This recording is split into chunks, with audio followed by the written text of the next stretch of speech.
सैयदना इमाम हुसैन शहीद करबला, इमाम आली मकाम सिब्ते रसूल रदी अल्लाह तआला अन्हु व अर्ज़ाहु अन्ना, जब मदीने तैयबा में थे और आपको यजीद ने बैत के लिए इसरार किया, और जानते हैं मदीने का गवर्नर वलीद बिन उक़बा इमाम हुसैन को अपने घर में बुलाया और रात के वक्त कहा कि आप यजीद की बैत कर लें, सब ठीक हो जाएगा। आपने एक तारीखी जुमला फरमाया था, आज वो सब मुसलमानों को याद होनी चाहिए। इमाम हुसैन ने ये नहीं कहा मैं हुसैन रसूलुल्लाह का नवासा यजीद की बैत करूंगा फासिक व फाजिर की, ये नहीं कहा आपने। तवज्जो चाहता हूं, आपने ये नहीं फरमाया, बल्कि ये फरमाया मुझ जैसा उस जैसे की बैत कैसे कर सकता है। ये क़यामत तक आने वालों के लिए मैसेज है, हुसैन जैसा कभी भी यजीद जैसे की बैत नहीं कर सकता, और ना ही वैसों की ताकत को वो मान सकता है। और अल्हम्दुलिल्लाह हमारी माओं ने बचपन से हमें हुसैन को ही सुनाया है, यजीद को नहीं। इसलिए आज अगर किसी तख्त पर यजीद बैठा हो तो हमें डर नहीं लगता इस बात का कि वो गर्दन उड़ा देगा, हमें इस बात का खौफ नहीं लगता कि फांसी पर चढ़ा देगा। हमें इस बात का यकीन है कि अगर हमारे टुकड़े भी हो जाएंगे तो इंशाअल्लाह हमारी रूह करबला जरूर पहुंचेंगी। इमाम हुसैन के साथ क़यामत के दिन उठाए जाएंगे, हक बात करते हुए अगर दुनिया से जाएं। अजीज़ान गिरामी वक़ार, मैं तारीख की चंद झलकियां आपके सामने रखूंगा। मुझे हुक्म भी हुआ है, बहुत जल्दी वक्त खत्म हो जाएगा, समेटना है। मैं चंद मिसालें आपके सामने रखता हूं। ताकत किसे कहते हैं, क़ुव्वत किसे कहते हैं।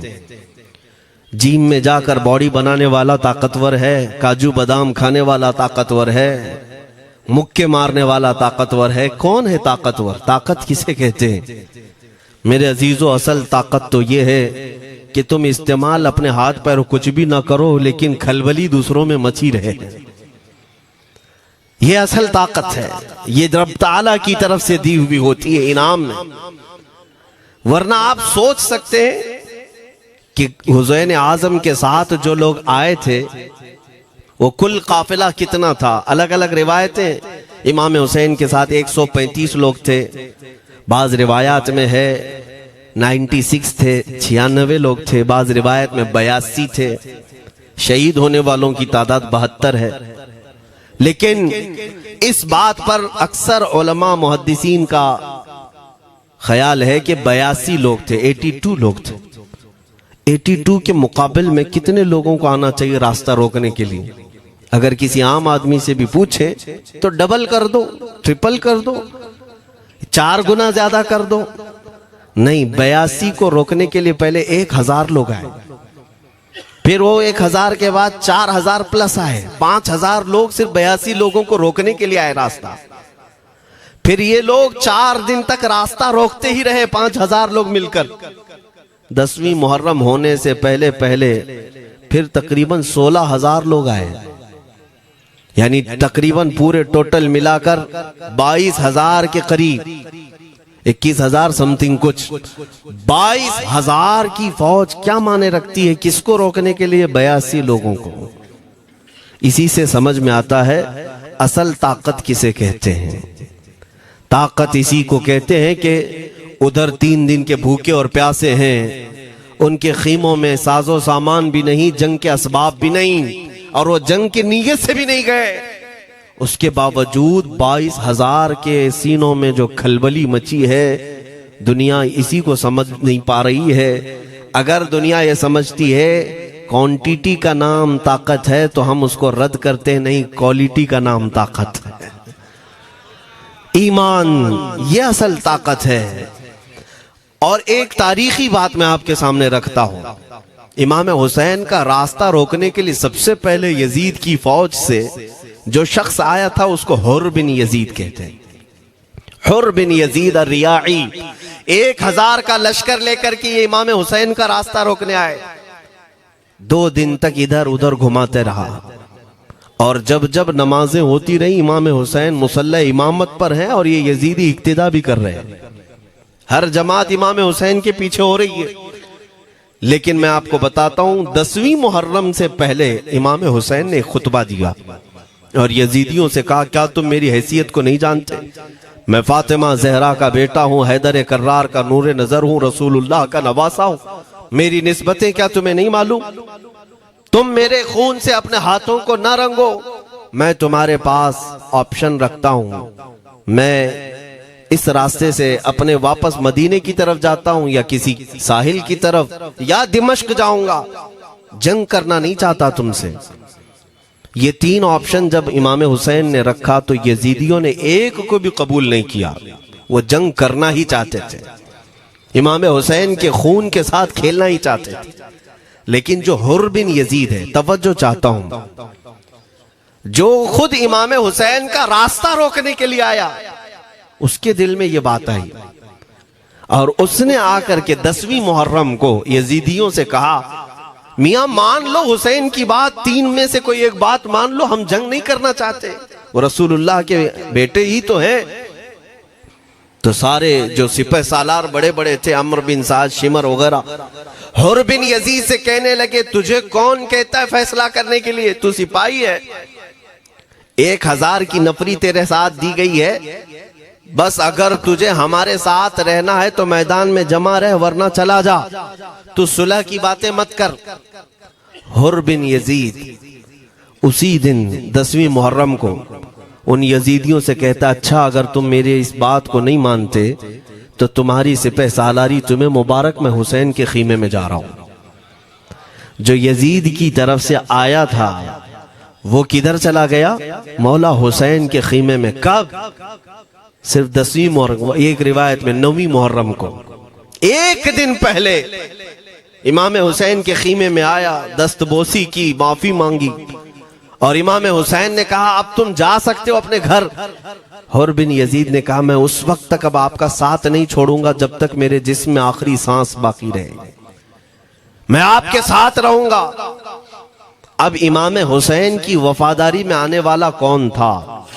इसलिए मैं आपको एक चीज दे जाता हूं मेरे अजीजों, अल्लाह अज़्ज़ वजल की कुदरत के फैसले हैं, वो जब चाहता है कहीं से भी किसी को हिदायत अता फरमाता है। वो बातिल कुव्वतों के मौजूद पलने वाला बच्चा भी कभी रब तबारक व तआला हिदायत देता है, उसे आलिम बनाता है, और कभी काबे की छांव में पलने वाले को मौला अबू जहल भी बनाता है, गुमराह कर देता है। हुर बिन यजीद मौला हुसैन के पास आ गए। जो बात मुझे कहनी है उसके लिए मुझे इतना वाकया बयान करना पड़ा है। मैं असल पॉइंट की तरफ आता हूं, क्यों मैं ये बयान कर रहा हूं। जब 10वीं मुहर्रम को जंग शुरू हुई, अम्र बिन साद ने तीर चलाया, तो जानते हैं खीमा हुसैन की तरफ से सबसे पहले मैदान में उतरने वाला यही हुर बिन यजीद ही, यही उतरे अपने घोड़े पर सवार होकर उन्हीं यजीदियों से लड़ने के लिए जिनकी फौज में ये आए थे, उनके मुकाबले में लड़ने के लिए गए। और जब लड़ने की इब्तिदा हुई, सुबह से दोपहर के करीब तक वो लड़ते रहे, जवाल तक। अब जो बात कहना है तवज्जो से सुनो। हुर बिन यजीद ने सुबह से लड़ाई की, बहुतों ने वहां पर मैदान जंग में मुकाबला आराइयां की हैं, लेकिन हुर बिन यजीद की जो लड़ाई है वो तारीख में लिखी हुई। आज उन्होंने यजीदियों के साथ जो जंग किया, कई घंटे जंग करने के बाद, जानते हैं तन्हा हुर बिन यजीद ने 120 यजीदियों को कत्ल किया। 120 की तादाद, एक घोड़सवार एक ही है, 120 को मार गिराया। उसके बाद जामे शहादत नोश किया। मैं तारीख पढ़ रहा था, वहीं पर हमने किताब को रोक दी। बहुत सारे लोग करबला के वाकयात में इमाम हुसैन के खानदान के बच्चों के शहादत तो बयान करते हैं, उनके जिस्म कट गए, उनके ऊपर घोड़े दौड़ाए गए, लेकिन तुम ये नहीं जानते कि हुसैनी शहजादों ने बातिल कुव्वतों के कैसे छक्के छुड़ाए थे। एक एक जवान ने मुकाबिल में आने वालों को उनकी औकात कैसे याद दिलाई थी। अब सुनो, हुर बिन यजीद 120 को मार गिरा सकते हैं, वो भी एक दिन पहले खीमा हुसैन में आने वाला, एक दिन पहले खीमा हुसैन में आने वाला। बात समझ में आ रही है? अभी जो एक दिन पहले खीमा हुसैन में आ जाए उसकी ताकत का हाल ये है, जो पैदाइशी हुसैनी हो उसकी ताकत का हाल क्या हो। मेरे अजीजों, ताकत किसे कहते ये समझो। यह और बात है कि लोगों को अपनी ही औकात मालूम नहीं, अपनी हैसियत मालूम नहीं है। होता क्या है मैं आपको बताऊं। अल्लामा अब्दुल मुस्तफा आजमी साहब ने एक बड़ी प्यारी बात लिखी है। वो गुजरात के हालात बहुत अच्छी तरह से जानते थे। आपने एक बहुत अच्छी बात लिखी जो हमारे तमाम चीजों से या आज के जमाने में ये चीज मैच होती है। एक ताजिर तिजारत करने के लिए निकला, उसके पास कुछ कीमती हीरे थे, कीमती हीरे थे, और वो हीरों की तिजारत करता था। और एक चोर उसके पीछे पड़ गया, और वो चोर रोजाना वो चोरी करने के चक्कर में रहता था कि जब रात को ये ताजिर सोए तो मैं ये हीरे निकाल लूंगा। लेकिन 2-3 दिन जब जब वो ताजिर सोता था वो पूरे हीरे चेक करता था, कहीं नहीं मिलते थे। थक गया चोर। 3 दिन के बाद उस ताजिर को उसने पूछा, चोर ने कहा कि तुम हीरे रखते कहाँ हो? दिन भर तो तुम्हारे पास होते, रात में कहाँ जाते? तो उस ताजिर ने कहा, अकल का अगर तू इस्तेमाल करता तो तुझे बात समझ में आती। रोजाना मैं तेरे ही जुब्बे में रात को ये हीरे रखकर खुद सो जाता था। वो अपना नहीं तलाश करता, इसका तलाश करता। बिला तशबीह हो बिला तमसील। मेरे अजीजों, तुम्हारे पास जो ताकत है तुम्हें उसका अंदाजा नहीं। तुम जो मोहब्बत मुस्तफ़ा सल्लल्लाहु अलैहि वसल्लम की शमा अपने सीने में रखते हो, मौला करीम का वादा है तुम्हारे साथ, काना हक्कन अलैना नस्रुल मोमिनीन। रब ताला फरमाता, हमने अपने ऊपर लाजिम कर लिया है कि ईमान वालों की मदद करें। और हमने मदद देखी है, रब ताला की मदद देखी है। आज के इन हालात में मुझे बताओ, भौंकने वाले भौंक ही रहे हैं, बाकी तुम्हारा क्या बिगाड़ लिया, क्या तुम्हारा खराब किया?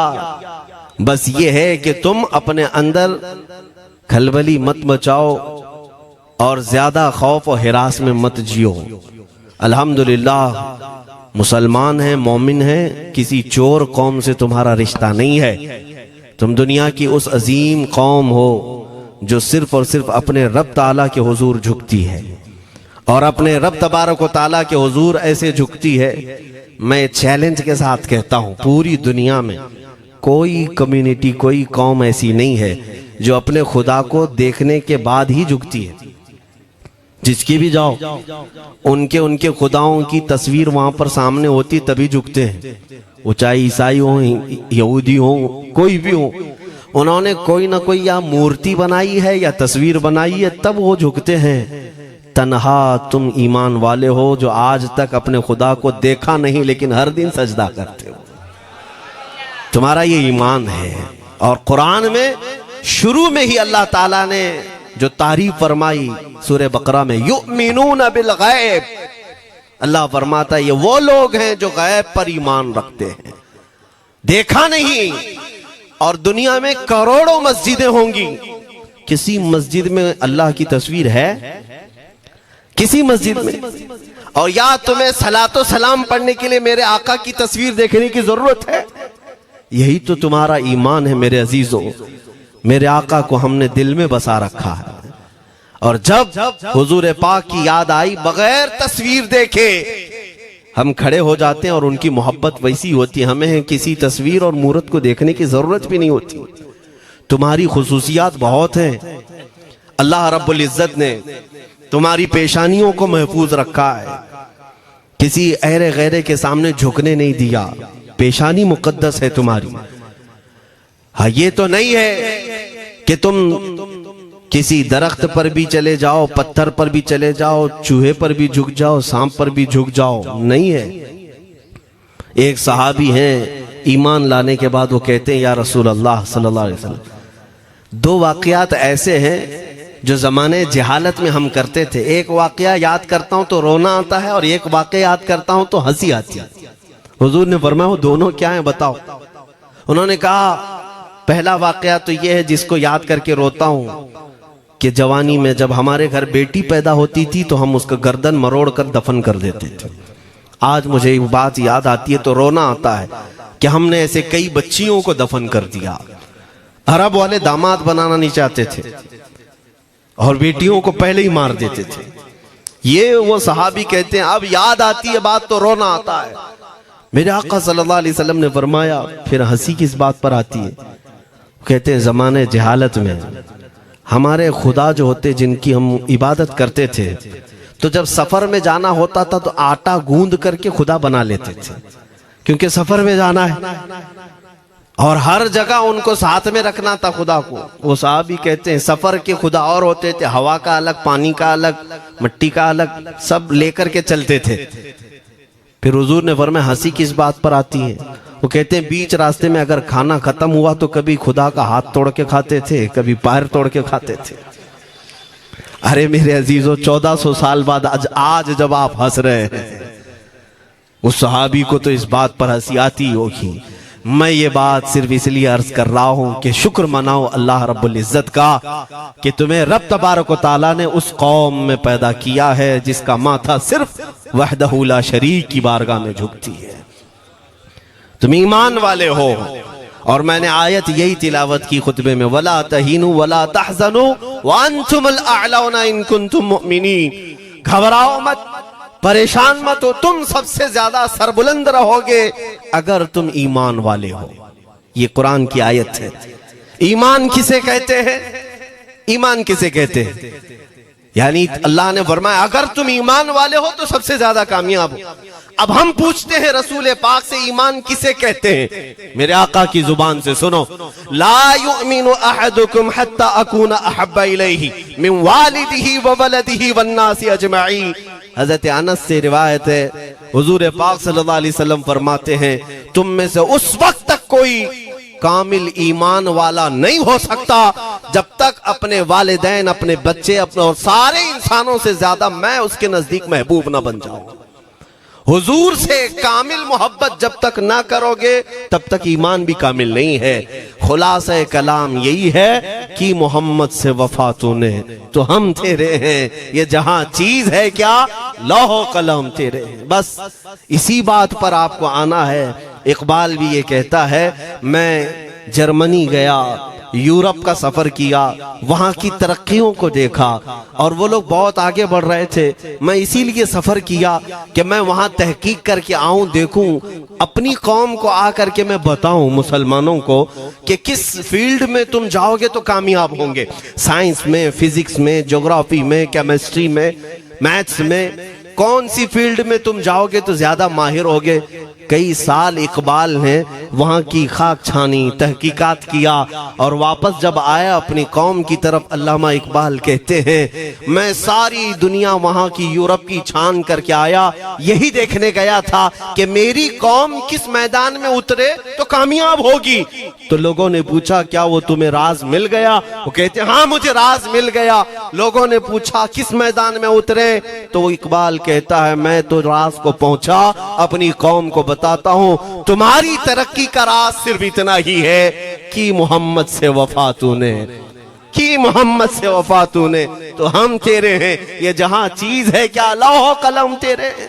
सारी कामयाबी का असल राज मेरे आका से बेइंतहा मोहब्बत है।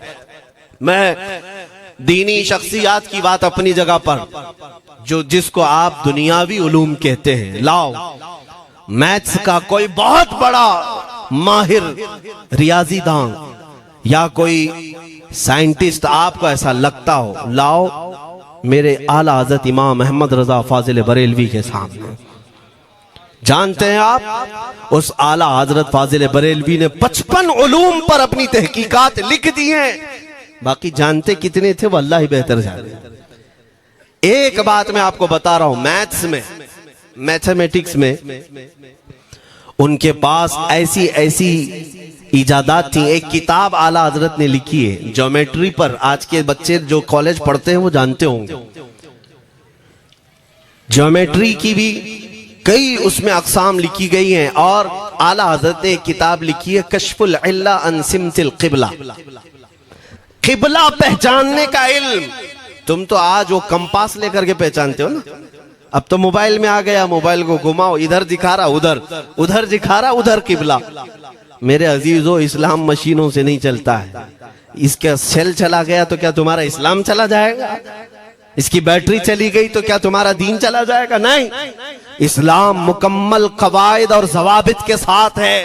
सारी मशीनें खत्म भी हो जाए, इस्लाम ने तुम्हें कायदे बनाकर दिखाए हैं, प्रैक्टिकल।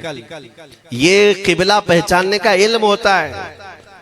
शहर का तूलुल बलद अर्जुल बलद देखना होता है, बहुत सारी उसमें चीजें, उसकी सतह समंदर से ऊंचाई कितनी है, फिर सितारों को देखा जाता है, फिर पहचाना जाता है क़िबला, उसको हिसाब में लगाया जाता है। आला हजरत ने ये जो किताब लिखी पूरे 1400 साल में, आला हजरत की ये किताब जिसमें 10 कायदे खुद उन्होंने इजाद किए, उनसे पहले किसी ने नहीं लिखी, खुद उन्होंने इजाद किए।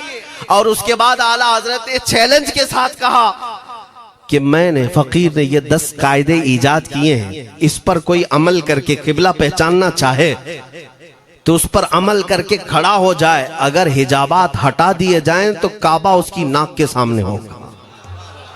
आला हजरत ने लिखा है काबा ऐन उसकी नाक के सामने होगा। परफेक्ट कायदे उन्होंने लिखे। ये कायदे कहां से आए? हिसाब, मैथमेटिक्स। जो अलीगढ़ के प्रोफेसर अपने फंसे हुए मसाइल हल करने के लिए आला हजरत के पास आए, वाकयात आपने सुने होंगे। अब मैं आपसे कहता हूं, एक बहुत बड़े प्रोफेसर साहब अलीगढ़ के, वो लंदन या ऑक्सफोर्ड जा रहे थे या जर्मनी जा रहे थे कुछ मैथ्स के फंडे हल करने के लिए। आला हजरत के खलीफा ने उन्हें मशवरा दिया कि चले मौलाना अहमद रजा साहब बरेली में रहते हैं, उनसे बात कर लेंगे। पहले तो उन्होंने मजाक उड़ाया, मौलवी लोगों का काम है, प्रोफेसर जिसमें फंसा हुआ है।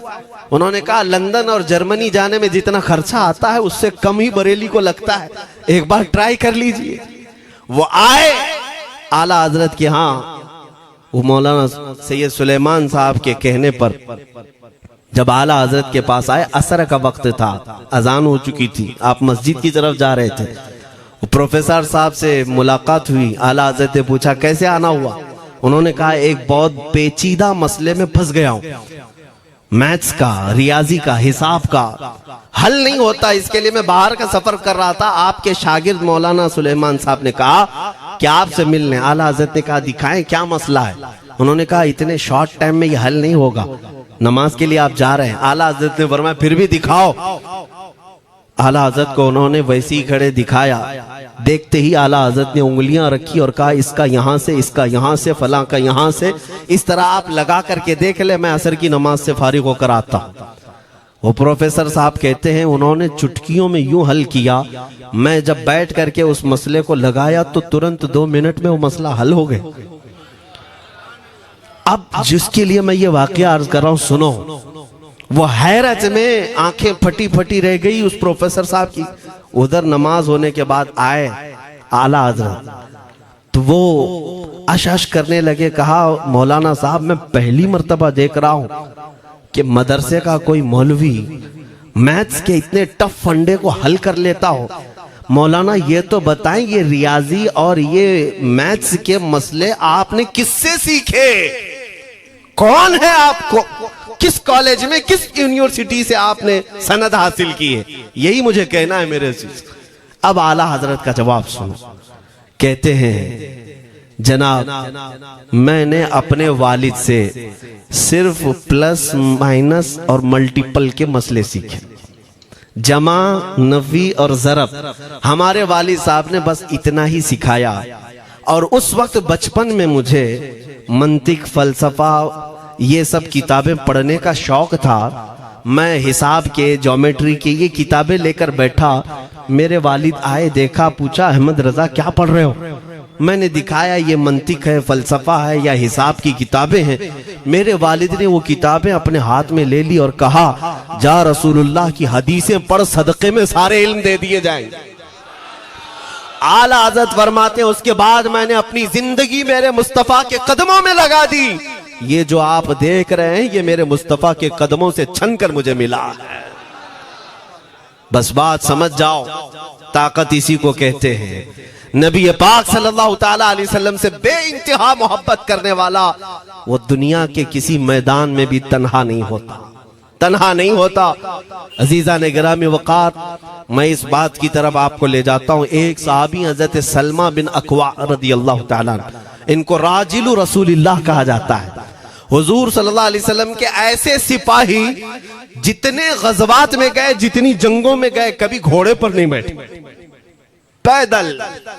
और वह ऐसा पैदल चलते थे कि कोई घोड़ा भी उनके साथ नहीं पकड़ पाता उनको जब वो भागते थे। घोड़ा भी अपनी तेज रफ्तारी के बावजूद उन्हें नहीं पकड़ पाता। उनको वो लक़ब मिला था राजिलु रसूलिल्लाह, चल करके सफर करने वाला रसूलुल्लाह का सिपाही। एक बार ऐसा हुआ, एक बनु कार्रा का शख्स जिसका नाम अब्दुर्रहमान है, ये मुनाफिक था, खबीस था। इसने तकरीबन 400 लोगों को जमा किया, अपने हम मिजाज लोगों को, और मदीने पर रात के वक्त एक बगीचे पर हमला किया, पूरे बगीचे को आग लगा दिया। और उसके बाद फिर जो खजूरें थी वहां से सब लूट लिया, लूट करके अपने घोड़ों पर रख लिया और निकल पड़ा। उस वक्त सिवाय हजरत सलमा बिन अकवा के कोई नहीं था। उधर 400 लोग लूट मार कर रहे हैं और खजूरें जमा कर रहे हैं, और ये तन्हा साहबी। इस साहबी का हाल ये है, घोड़ा भी नहीं होता था कभी नहीं। अब इनको जलाल आया कि मेरे मुस्तफ़ा के शहर की एक खजूर भी मैं बाहर जाने नहीं दूंगा जो चोरी करके जा रहा है। उसके बाद आपने पीछा करना शुरू किया। और हकीकत देखें, आप जब हदीस पढ़ेंगे, आला हजरत ने अल मलफूज में भी इसको नकल फरमाया। जब तक मैं ये हदीस पढ़ रहा था, इतनी हंसी भी आती है और उनकी इस बहादुरी पर दिल खिल जाता है और सीना चौड़ा होता है कि वो अकेले किस बात पर भाग रहे थे। उनके पीछे 400 लोगों के पीछे भाग रहे हैं। अच्छा, कोई ये कहे कि नादान आदमी है, 400 लोगों को नहीं देख रहा, अकेला भाग रहा है। हो सकता है इनको कोई कह दिया हो, लेकिन मुझे हैरत उन 400 पर हो रही है जो एक से डर के भाग भी रहे थे। वो भी भाग रहे हैं, एक दौड़ा रहा है और 400 भाग रहे हैं। वह अब्दुर्रहमान कार्रा का रहने वाला कारी भागा जा रहा है और सबसे कह रहा है, सलमा बिन अकवा से अपनी अपनी जान बचा लो। इसीलिए मैं कहता हूं ये बुज़दिल कौमें हैं, मेरे मुस्तफ़ा के गुलामों का मुकाबला करने की सकत नहीं रखती, जिसके सीने में इश्क़ मुस्तफ़ा हो।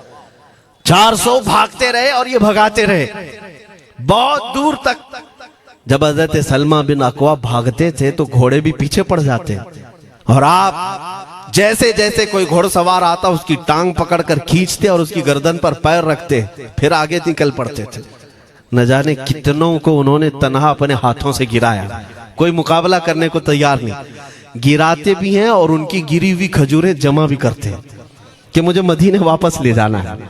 उस सहाबी को मैं पढ़ता हूं, अजीजा ने गिरामी खजूरें जमा करते रहे और उन्हें भगाते रहे। आखिर में वो 10-10 की टुकड़ियों में बदल गए। वो अब्दुर्रहमान कार्रा का रहने वाला कहने लगा, एक साथ मत भागो, ये अकेले सबको भगा रहा है, 10 इधर जाओ, 10 उधर जाओ, 10 उधर जाओ। जालिमों, पलट कर मेरे मुस्तफ़ा के गुलाम का मुकाबला करके देखते हैं, लेकिन किसी से नहीं हुआ। वो पहाड़ की चोटियों में चले गए। हज़रत सलमा बिन अकवा पहाड़ पे भी चढ़ने लग गए।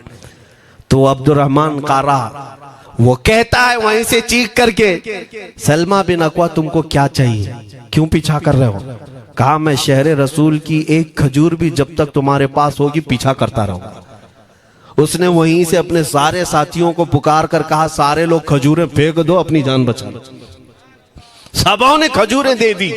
हज़रत सलमा बिन अकवा पूरी खजूरें जमा की है, कितनों को रोनते हुए वापस आने लगे। जानते हैं, एक सहाबी और है हज़रत अबू कुतादा, जिनको फारिसु रसूलिल्लाह कहा जाता है। उनका घोड़ा दौड़ता हुआ, उनको दौड़ाता हुआ हजरत अबू कुतादा उस पर हैं और 10 लोग और साथ हैं। वो हजरत सलमा बिन अकवा की मदद के लिए आ गए। जब वो आए तो ये अक्सर को तो गिरा चुके थे, खजूरें ले भी चुके थे। हजरत अबू कुतादा 10 सहाबा के साथ जब आए, हजरत सलमा बिन